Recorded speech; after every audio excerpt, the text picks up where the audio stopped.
ဝတန်တရားခဏဆန်းစရာအဖန်ပန်အခါကလည်းဖြစ်ခဲ့ရတာ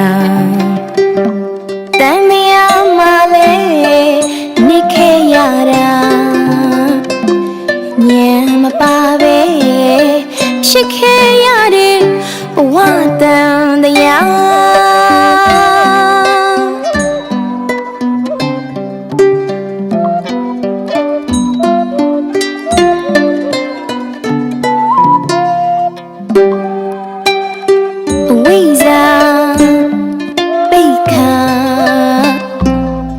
စိတ်မတနာမီတော့ထိတ်ဆရာမပြေးတဲ့တန်တရားခရီးရှင်နေတာ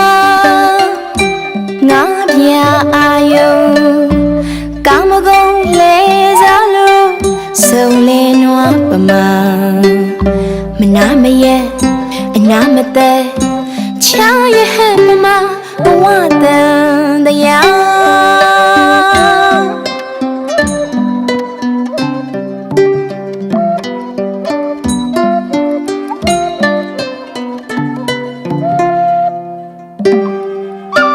ဆုံးကြုံကွယ်မတည်မြဲခဲ့လို့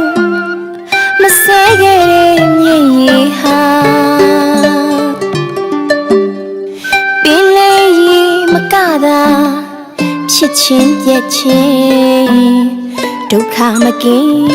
ခဲ့တာ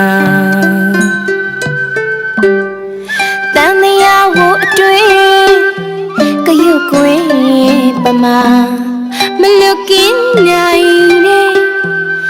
ဘဝတန်တရား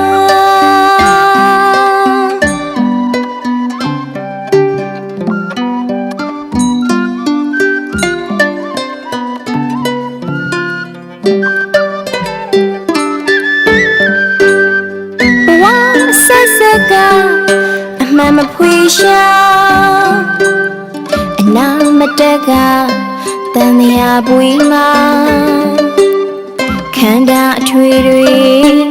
မဆုံးနိုင်ပါတဲ့30ရွာဘဝတန်တရားဘဝဆက်စကအမှန်မဖွေရှာအနာမတက်ကတန်တရားပွေမှာခန္ဓာအထွေတွေမဆုံးနိုင်ပါတဲ့30